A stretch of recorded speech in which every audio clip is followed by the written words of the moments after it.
Você já teve alguma surpresa quando recebeu uma fatura da AWS? Como é que você gerencia hoje o controle dos gastos da sua nuvem? Quer saber como você pode melhorar esse controle? Então esse vídeo é para você. Hoje eu vou falar um pouco sobre as estratégias que você pode adotar para ser mais efetivo na gestão financeira da sua conta AWS.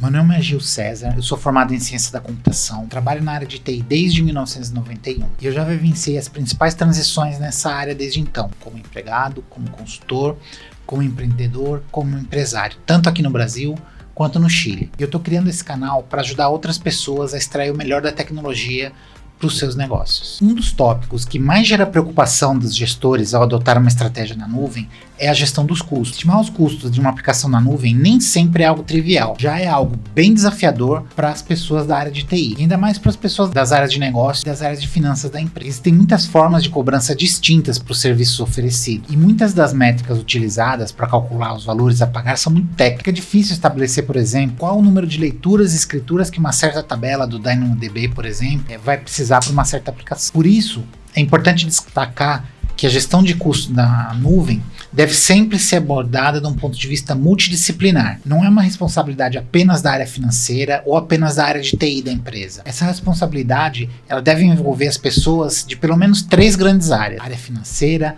área de TI e área de negócio. A primeira dica importante aqui é: você deve estabelecer uma rotina periódica para revisar os custos por uma equipe composta por componentes dessas 3 áreas. Outra dica importante quando você migra para uma nuvem é você adotar um modelo de pagamento conforme o uso. O ideal aqui é que o seu custo ele vá em linha mais ou menos com o seu uso. Quando o seu uso cresce, o seu custo cresce junto. Quando o seu uso abaixa, de preferência esse custo abaixa também, de preferência você não usa nada, você não paga nada. Outro ponto importante é você estabelecer a necessidade da disponibilidade de cada ambiente. Só para dar um exemplo, você pode ter um ambiente de produção e um ambiente de desenvolvimento e de teste. Se o teu ambiente de desenvolvimento e testes ficar ligado 24 horas por dia, 365 dias por ano, se você tivesse um custo de $1 por hora, você ia gerar aproximadamente no ano cerca de $17.500. Ao passo que, se você conseguir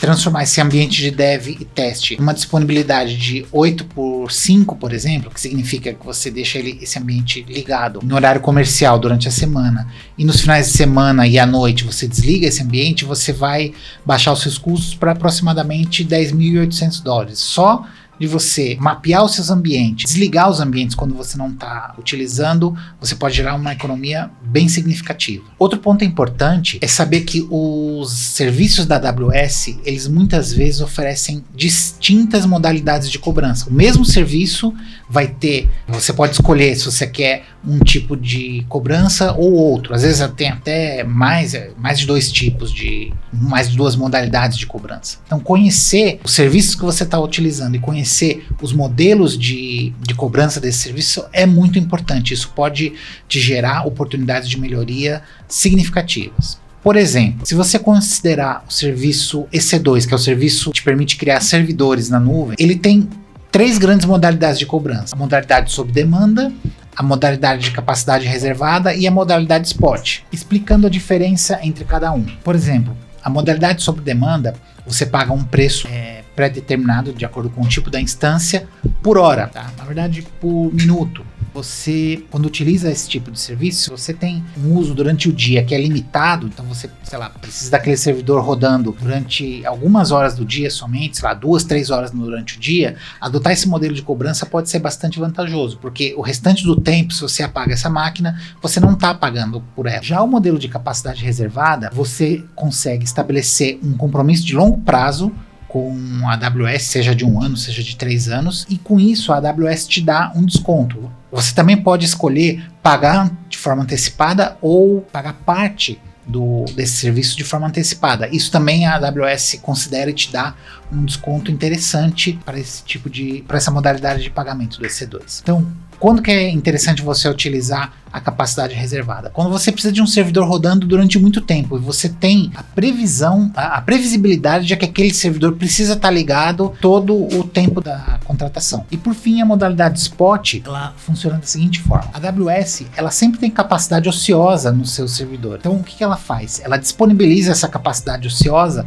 para as empresas que querem contratar essa capacidade ociosa. E ela faz isso numa modalidade de uma espécie de leilão. Então, num determinado momento, se você quer utilizar uma instância Spot, você pode fazer um lance por um determinado tipo de instância, você vai pagar esse lance até que alguém pague um lance maior por aquela instância. Serve para qualquer tipo de aplicação? Não. Ela vai ser ideal aquelas aplicações que não são afetadas se você tiver que desligar esse servidor. Porque quando você utiliza a instância Spot, pode ser que a AWS te tome o servidor de volta, ou te peça o servidor de volta de uma forma muito rápida. Então, por exemplo, ela te dá 1 minuto, ela avisa, ó, o preço mudou e se você não quiser pagar esse novo preço, você precisa me devolver essa máquina em até 1 minuto. Isso é feito de forma automatizada. Então você, de repente, pode ter que apagar esse servidor, e se for um serviço que você possa suportar apagar e continuar depois a execução do serviço, pode ser interessante utilizar o modelo Spot. Tá?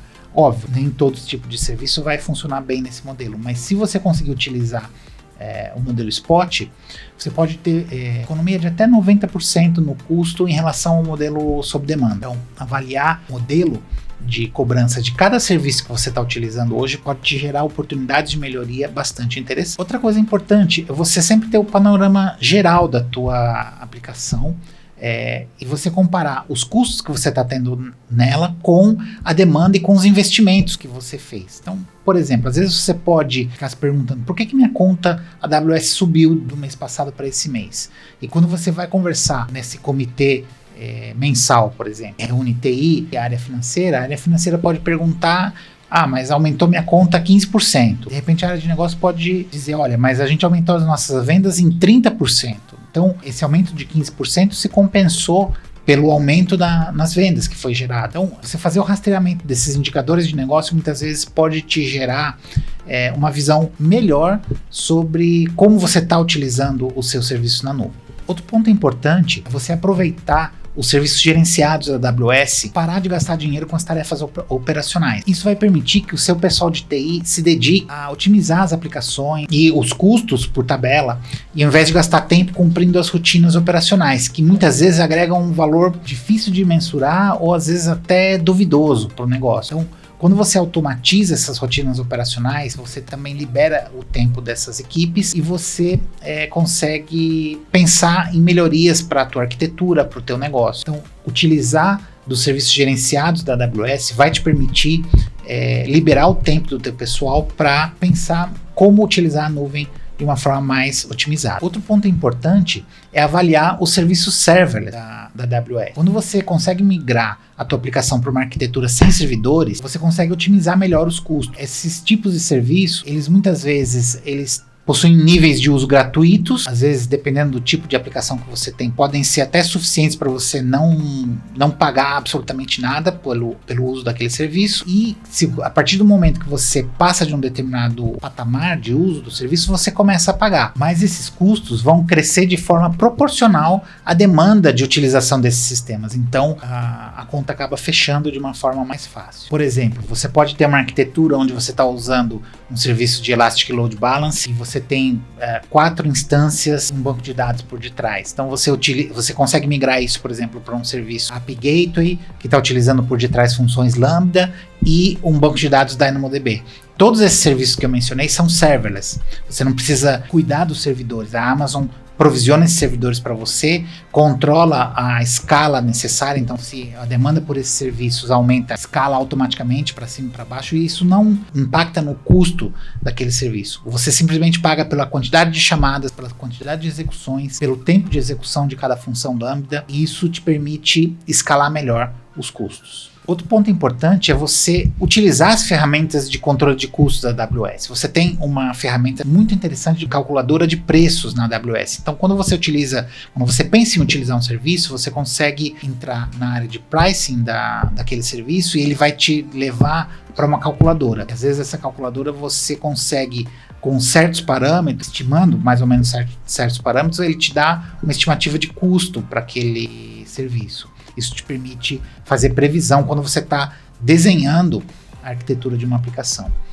Você pode utilizar também uma outra ferramenta chamada Cost Explorer. Isso está dentro do próprio console da AWS, não tem custo para você e basicamente ele te dá os custos mês a mês de cada serviço que você utilizou da AWS. E se você tiver adotado uma estratégia de tagueamento bem elaborada, por exemplo, separando por áreas de negócio, separando por projetos, separando por aplicações, você consegue fazer cortes diferentes desse custo e atribuir esses custos a áreas de negócio específicas, identificar quais são as áreas que precisam melhorar ou que tenham oportunidade de otimização nesses custos. Outra coisa interessante, outra ferramenta interessante é o Budget Actions. O AWS Budgets, ele te permite estabelecer ações automatizadas associadas a certos eventos de custo. Então, pode programar, por exemplo, que se determinada instância passar de um determinado custo, você apaga ela automaticamente. Então, dependendo da tua situação, isso pode ser interessante. E aí, gostou das dicas? Faz sentido para a realidade? Você acha que alguma dessas dicas pode ajudar você no seu gerenciamento de custos? Se você gostou,